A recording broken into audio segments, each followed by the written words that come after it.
G'day also, and welcome back to the Welsh History Podcast, Freeform edition. Today I want to talk for a bit about my experience in learning Welsh, why it is new to me, how I was introduced to it, and what are the challenges and what is my observations in kind of learning it, both in the past and attempting to do so in the present, and kind of how that is working currently for me, and kind of discuss what the struggles are and what I see as kind of the tricky sides of learning a language that I think sometimes we fail to understand necessarily. Now, as I've mentioned in the past, so this won't come as any surprise, I've learned French at school. I've learned Spanish at university. I spent time in California, so I was around people who spoke Spanish quite frequently. And because of that, I picked up quite a bit more than I did French because I was actually hearing it in my daily life. And while by no means could I hold a conversation, I at least knew enough to know what other people were saying, at least from context clues and my understanding of the words that I knew. And so for that reason, it was quite helpful. And when I took Spanish at university, that helped because it meant that my pronunciation was pretty good, because I understood how words were pronounced, especially in Latin American Spanish, because that is different than Spain.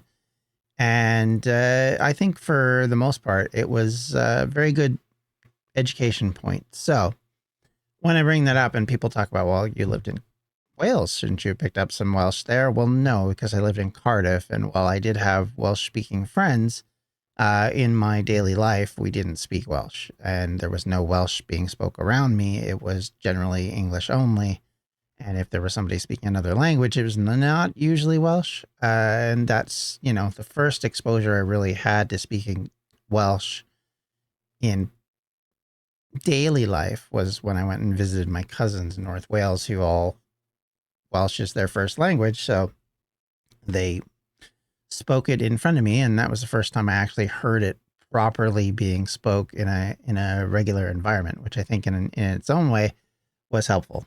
So my first introduction to Welsh goes back to my teenage years living in Toronto when I was a young person, obviously teenager, and I should say actually my first experience with Welsh was actually living around my grandfather and talking to him. And I remember at one point I asked him what my name was in Welsh because I was curious, or how he would say it.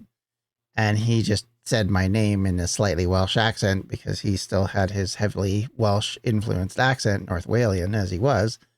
And I remember going, wow, that's really cool. And because I was a very young person, I believed him. And then later on in life, as I've come to be aware, he just said Jonathan. He didn't say anything very exciting. And I was like, oh, wait a minute. That's not necessarily how you would translate that name. So I was like, I think he was having fun with me, because he did that quite frequently, let's be honest. So I think it was one of those situations where he's like, I'm very tired and this young child's asking me a question I don't really care enough about to answer. So I'm just going to give him that. And I went away with it quite happy because, it was slightly different variation of Jonathan is how he said it. And so for me, that was the first time I was introduced to the other language that my family spoke. Now, as I've said in the past, my grandfather and my grandmother, when they moved here, stopped speaking Welsh at all, at least amongst the family and amongst the people that they knew and met, because of course everybody they knew and met was not a Welsh speaker. So it just died out as being a language they spoke. And thus, for me growing up, I just was never exposed to it. My dad didn't know Welsh. He knew like 3 words in Welsh, and I don't even know if he knew them correctly because his translation of it isn't correct. So I'm like, is that an actual phrase? Is that just a slang phrase? I don't know. And I haven't been exposed to it in that combination, so I don't really know if that's actually correct. But I remember him saying it and saying what it was. And I was like, oh, okay. And growing up, that was kind of the most Welsh I ever got exposed to until I was in high school. So I was, I think, 16 or 17. And I went down to the Central Library in Toronto, which is quite a large library. And at the time, it was a library where you weren't allowed to take the books out. It was a reference library. And I was in there and I found books on Welsh and how to speak Welsh. And so that was when I first started to learn about the language. I would not say I started to learn the language, but I learned about it. I started to figure out that you pronounced various letters differently and that combinations of things would be pronounced differently. But I didn't really understand it and I couldn't, attempting it, it was not very good, but it was the best I understood. And unfortunately, I think that's the problem with a lot of my pronunciation is that it's kind of still from that point where I was reading rather than hearing. And so I never really, if you want to talk about a point where it's like, okay, why do you say it this way or that way? Well, in large part, it's because I'm falling back on the first time I read things and my first understanding I got from it. And it's only been over time that as I've kind of been more educated, I've started to weed that out, but every once in a while it slips back in. And so for me, that's always been a bit of an interesting dynamic with the language is that trying to remember that just because you see double L, it doesn't mean la. And you need to be able to pronounce it. And the pronunciation I saw is one that when you're trying to replicate without knowing exactly how it sounds, you just kind of do whatever you do. And does it work? Doesn't it? For me, that's been a tricky part of the language. And that was my initial exposure. And then the next time I was really exposed to Welsh wasn't until I was married and had children and moved over to Cardiff. And at that point was when I was introduced to the Welsh language learning that was offered by the government. And that allowed me to take a course during the mornings that I could take before going to work. And that was where I really learned how to speak Welsh to some degree. And I learned about things that I didn't understand and about the way things were phrased and put in place. But it was a long time ago, so not like it was yesterday or something. And so I forgot most of it as time has gone on, especially once we moved back here. Like I can remember when I came back from Wales for a while, I could still slip into a Welsh accent, not the Welsh language, Welsh accent quite easily. And in fact, if I was trying to do other accents for like D&D games and things like that, it would constantly just go back into the Welsh that I knew, which was the people I knew around me in Cardiff, or the Welsh accent of English that I knew, I should say. And so for me, that was kind of where it went. And over time, even that's kind of gone away. And it's been interesting rewatching or watching things from Wales and kind of hearing the accent again and going, oh yeah, that's right. It's like that, or it's like this, or da da da. And in the meantime, because of this podcast, I've started to research and learn the language again. And while my pronunciation, I would argue, is still terrible, I am actually starting to pick up how to read it and how to understand the order of sentences and making sentence structure, which I think is a hugely important part of Welsh, because sometimes the sentence structure is the same as English, sometimes it's completely different, and sometimes it's just a little different. And it all depends on what you're trying to say and how you're trying to say it. And sometimes there's words that are said in Welsh that I don't think we would use in English because they're kind of the beginning point of a sentence, like my, and they don't have an equivalent that I can think of. And I may be wrong on this. I'm new at all this. So if I'm getting this wrong, please correct me, because surely to goodness, there's loads of you that understand it better than me. And so those kind of things have been a bit tricky to figure out and kind of get my head around, because you have to realize, okay, this comes here, this comes there. It's not simply, the way you would, and it's in that way, it's like French, where French language is, and Spanish, the way you talk is different than the way you would talk in English because sentence structure goes differently. You know, a sentence is not built from the way we would do it, where you'd say, we are going to the store. You might say the store is where we are going to, as an example. And so that kind of structure is different, and it can catch you out because your brain is thinking, okay, well, in English we do this, so this is how we do that. And I know that this is a problem that everybody has when learning a language, and certainly to goodness, English is a terrible language to learn. Having talked to enough people who've come from other countries and had to learn English, English is one of those languages where you are dealing with, to put it politely, a mangled mix of a language that looks like one of those dogs where they're a bit of everything, or as my mother used to call them, a Heinz 57 dog. And the language feels like that because there's so many words that come from out of nowhere in English that have nothing to do with the old Germanic and have everything to do with, you know, Norman French or Latin, or in some cases from a completely different language altogether that have been migrated into the language as time's gone on. And it's always funny to me because I remember living in Wales, you would see signs that would say dim parcio.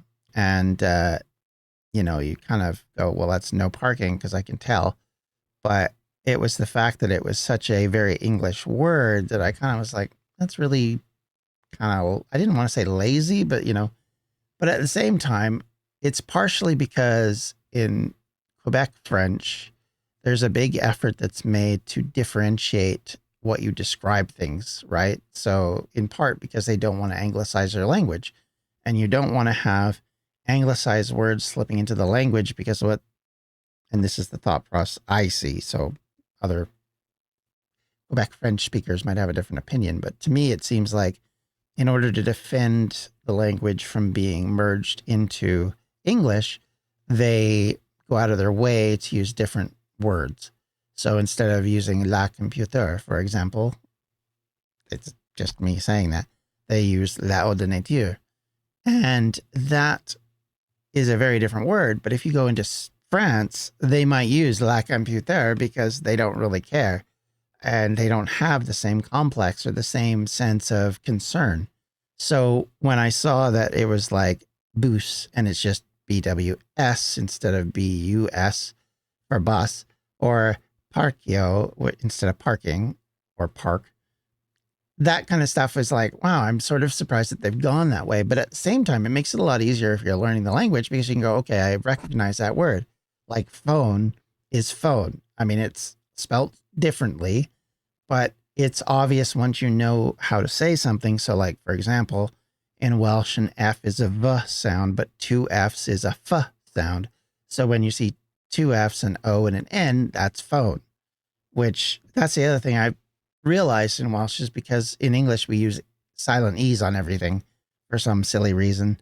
It was interesting to come to realize that in Welsh, they don't do that. So you don't have to worry about that kind of stuff. You don't have these random letters that are just, you know, holdovers from a different time period that just affect how you say the word, not actually how you pronounce that letter. So, you know, phone, for example, or fawn, or, you know, an innumerable amount of similar sounding words that English has, which drives everybody crazy.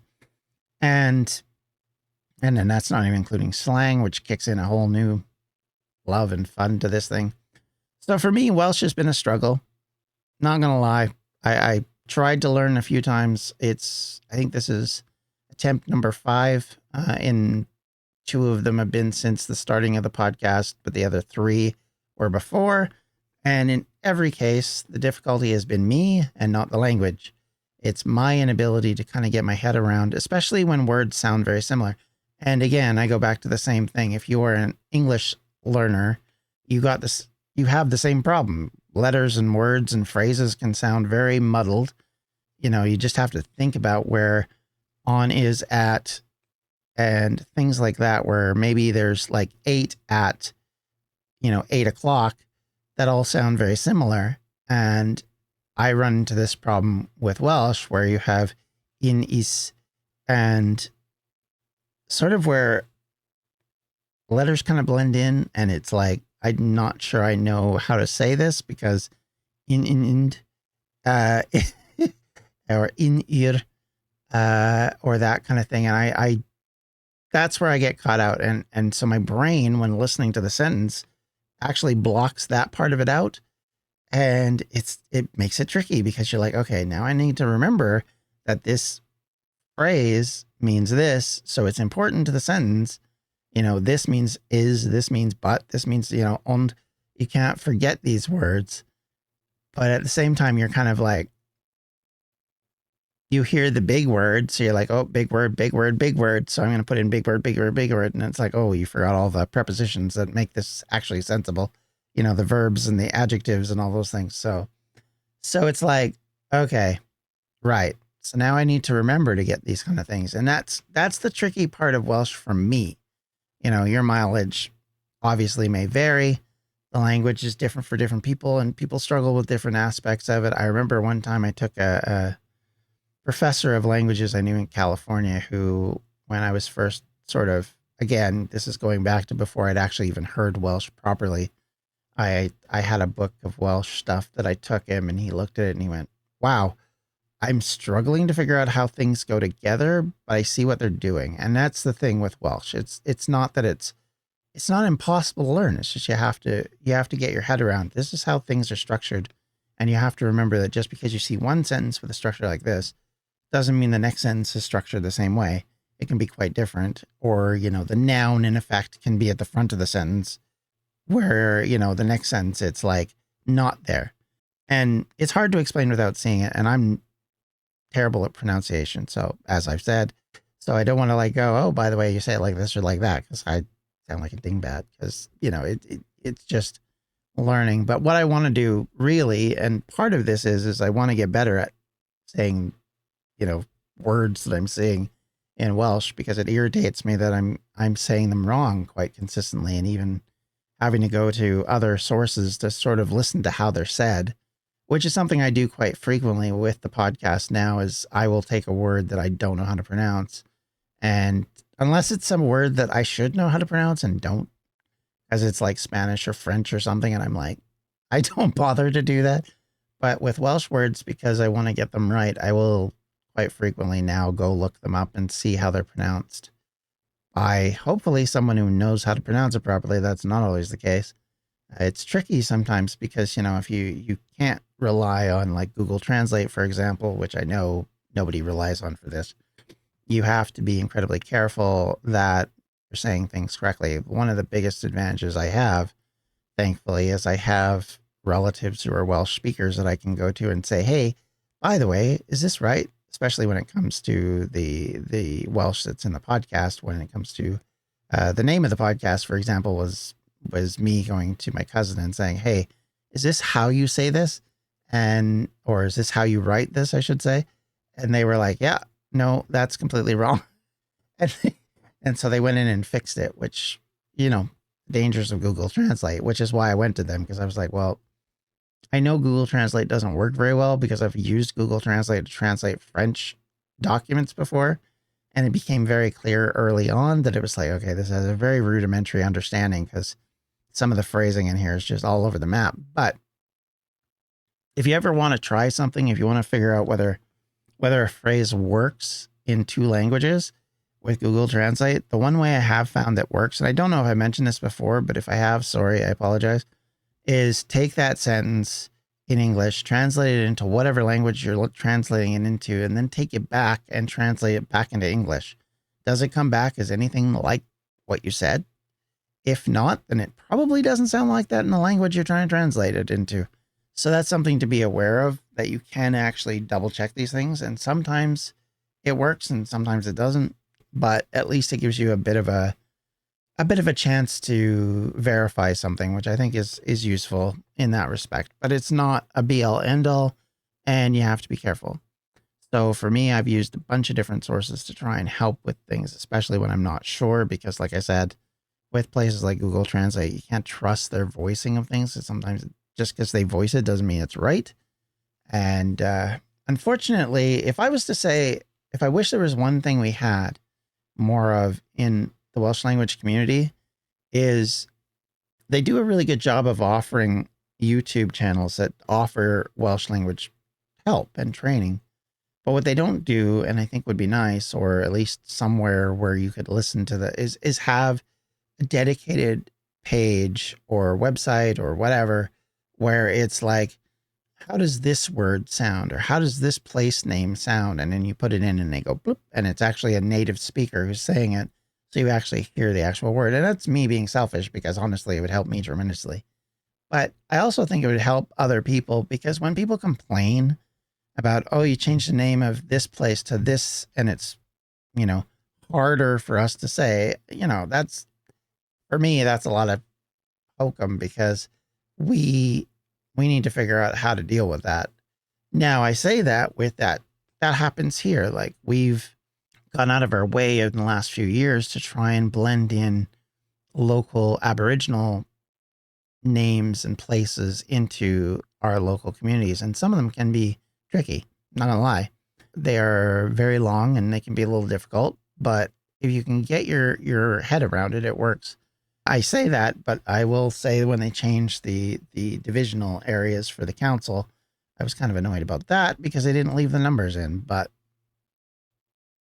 because it's like, it's like calling something green ward or blue ward or yellow ward, and then like, well, okay, well, where is yellow ward? I don't know where yellow ward is. I don't even know which ward I'm in now, because I don't know where yellow ward is. So it's like, whereas 1, 2, 3, you knew where those were because they were on a map, you could see them. So that's my only beef about it. I don't really mind them using the different naming conventions, but yeah, there will always be people that complain about it and get annoyed. But it's like, at the same time, it's like, Welsh is the original language of the country. And I get that not everybody speaks it, not even the majority speaks it. But I think it's important that the language survives. And one of the way it survives is by having the place names be in Welsh, not in either an anglicized version of Welsh or in, totally opposite names that were given to places. Now, it doesn't mean that everything has to be changed, but I think if you, say Castellneath instead of Neath, is that really a problem? If you say, those kind of things, like I've noticed in Wrexham, they're starting to use the Welsh spelling of Wrexham, and for example, instead of calling it the race course, they're calling it Kairas. I think that's good. I think that's actually a something that benefits the community, and I think it benefits the language, importantly. As much as I said earlier about the funniness of Quebec French defending their language by trying to use words that aren't Francophone versions of anglicized words, like, bike, I think that has validity, because I think it does help keep the language alive. So, like I said, it's a double-edged sword, right? Like, you've got people who will struggle with the change and trying to get their head around it, but at the same time, that's okay. Like, I don't think there's a problem in having to learn a different way of saying something. And I think in time, it'll just become normal and you won't worry about it. I was a little kid when, say, Canada went metric and we got rid of what we then called the imperial system, or miles and pounds and feet and all that kind of thing, and moved into meters and centimeters and kilometers and things like kilograms or any of that kind of stuff. So I remember when that switch happened, and I remember my parents struggling to understand it, because of course the weather immediately changed all into centigrade and they couldn't really understand it well.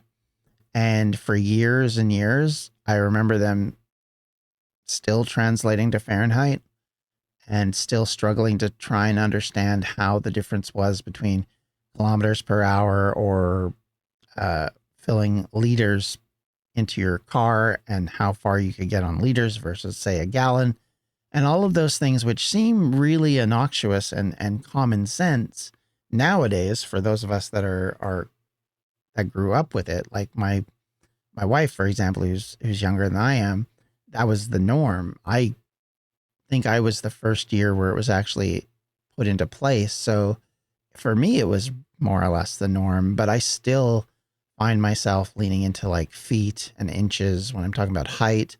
and pounds when I'm talking about weight. And yet, if I'm talking about speed limits or distance or weather, it's all in kilometers and meters and centigrade. And, my kids, they're not even going to talk about feet and inches. You're going to be centimeters high and things of that nature.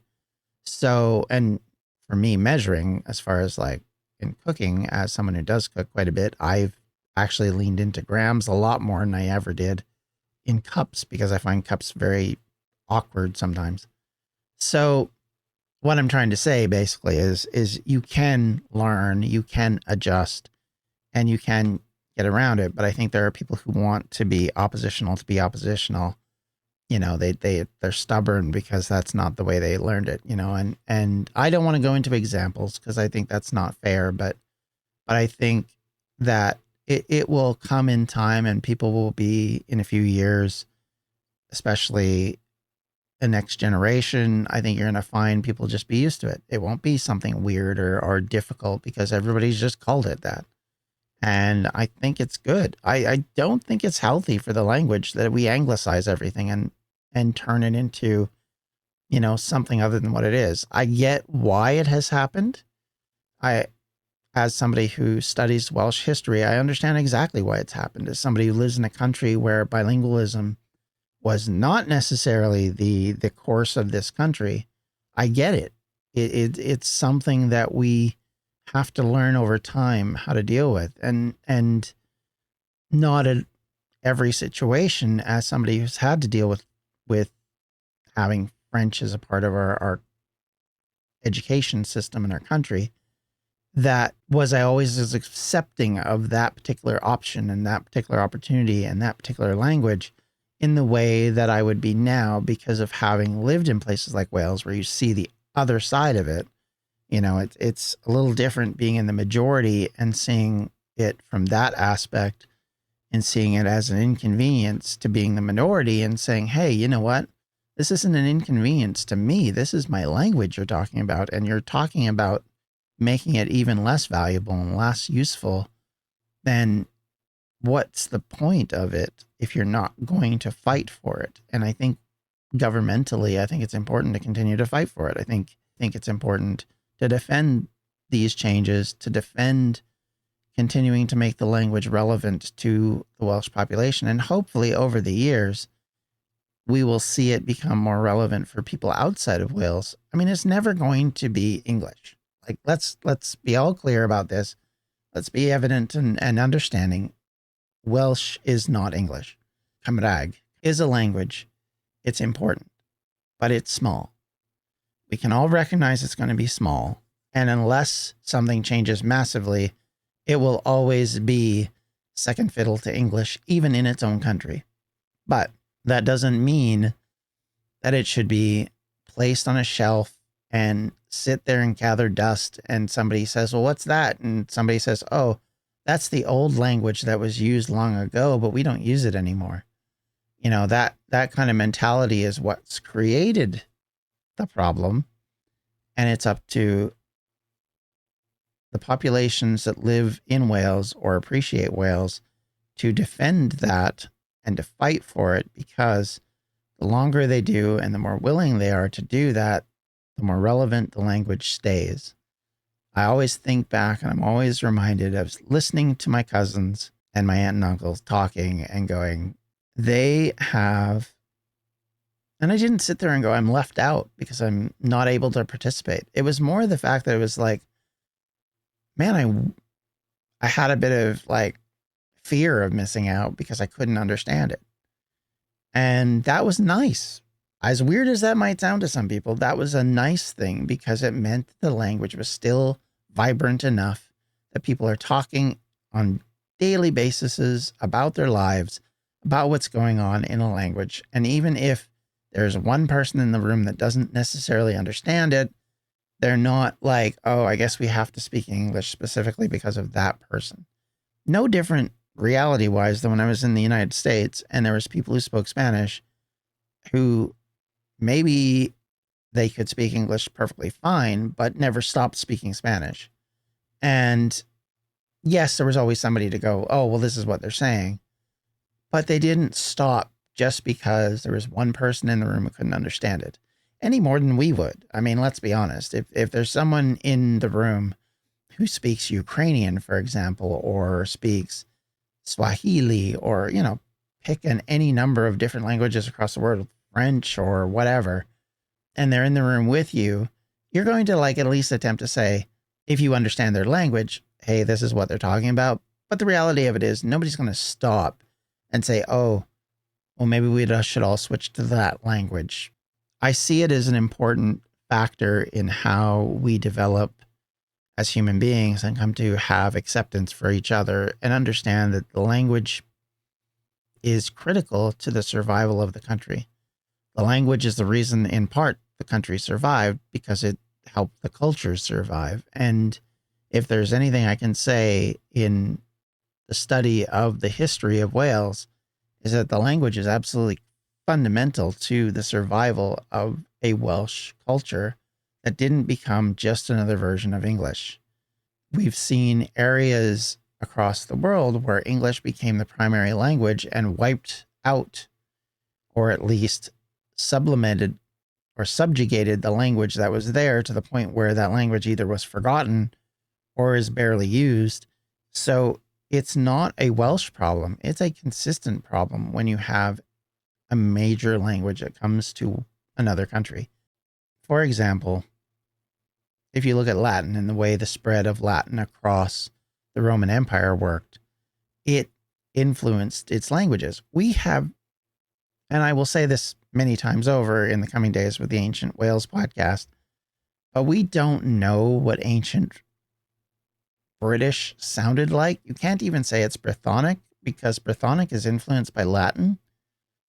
So we can make guesses. We can make what we think is an accurate idea, but we don't know, simply because we don't have a written version of the language to be able to tell, oh, well, this is how this looked. This is how this was said. We just have some names that when people are writing them down in Roman Britain, we think they're Brythonic words. We assume they're Brythonic words because they're certainly not Latin words, like names like Catamundia and Boudica and those kind of names. They're obviously not Latin names, but are they truthfully the language name that they said themselves to be? That's the part we don't know. Did that person really call themselves Boudica? Did, Cartimandua call themselves Cartimandua? Did these people call themselves that? Or is it just a terrible translation done by Latin speakers who don't necessarily understand, let's call it ancient British? And so they've written it down the best way they can. And then that's then influenced later peoples who are reading these things, and they say, well, okay, so that must be how that name went. And we don't fundamentally know, and we'll never know. That's the sad part of it to me, is that we'll never really know. But it'd be nice if we did. If we all of a sudden discovered, for some weird reason out of the middle of nowhere, a British language document from ancient times before Latin.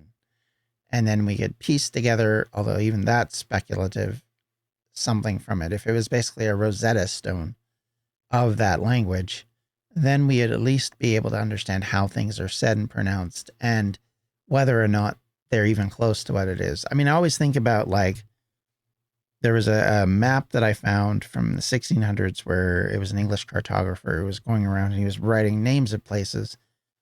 And one of the places where my ancestors come from in Wales is a place called Rhyw, which is spelled Rhiw, and it's in the Llŷn Peninsula.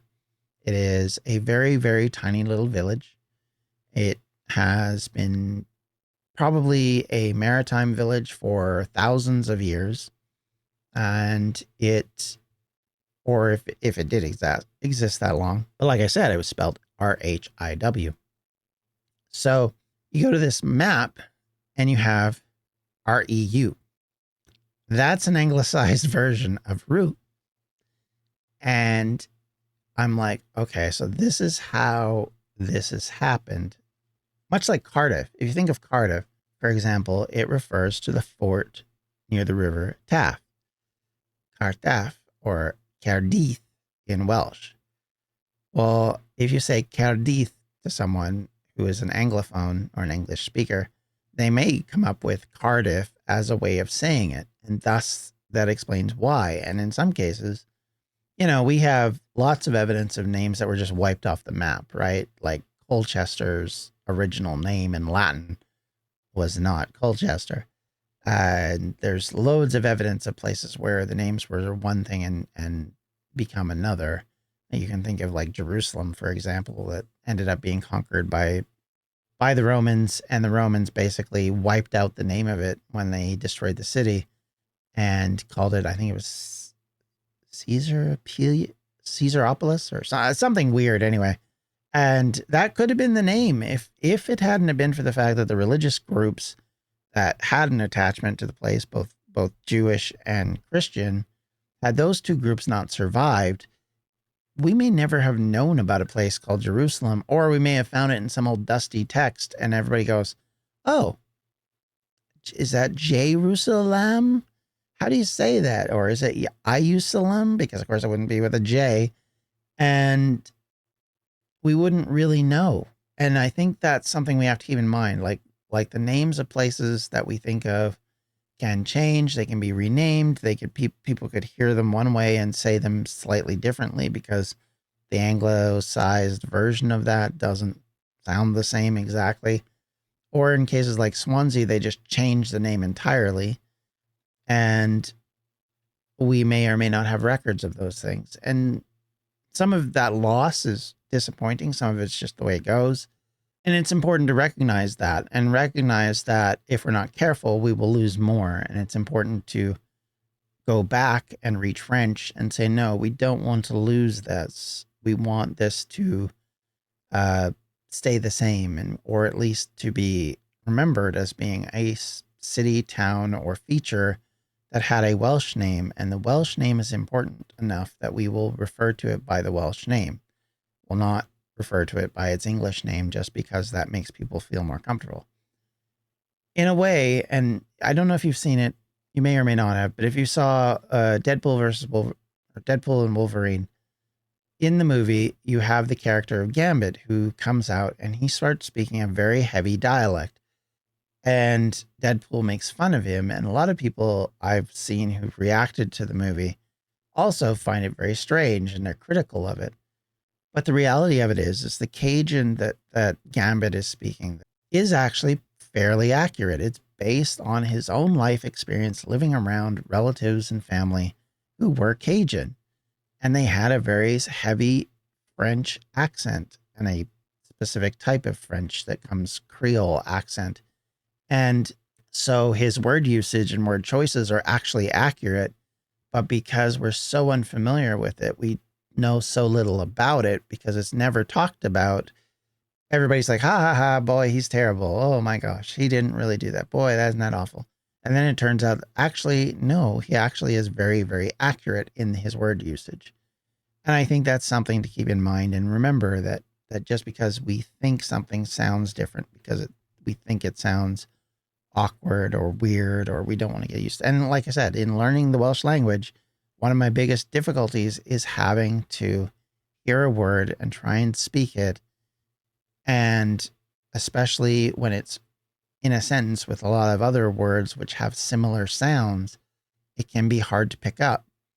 But I think as we get used to it and as we learn and as we open our minds up to learn, I think there's an opportunity there to actually become cognizant and accepting.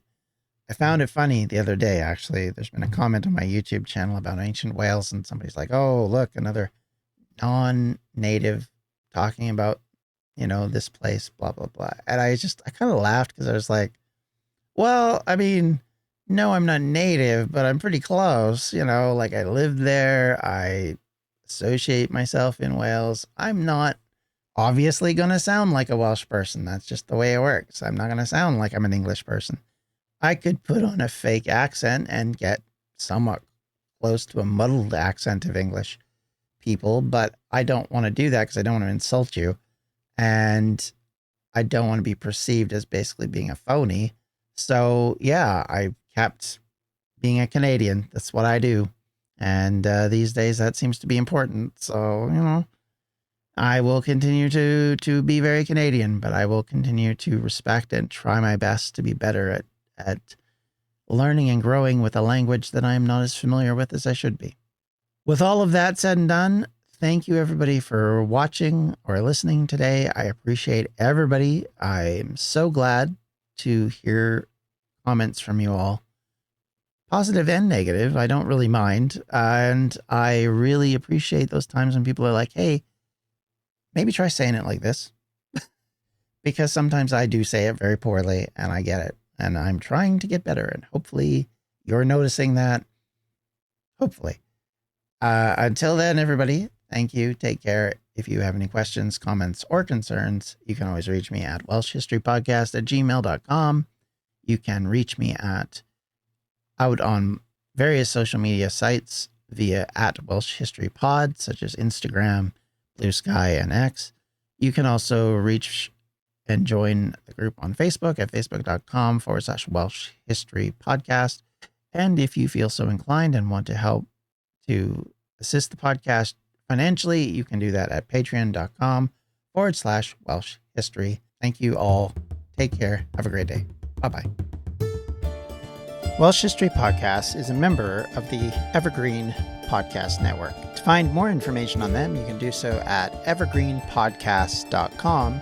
Thanks for listening.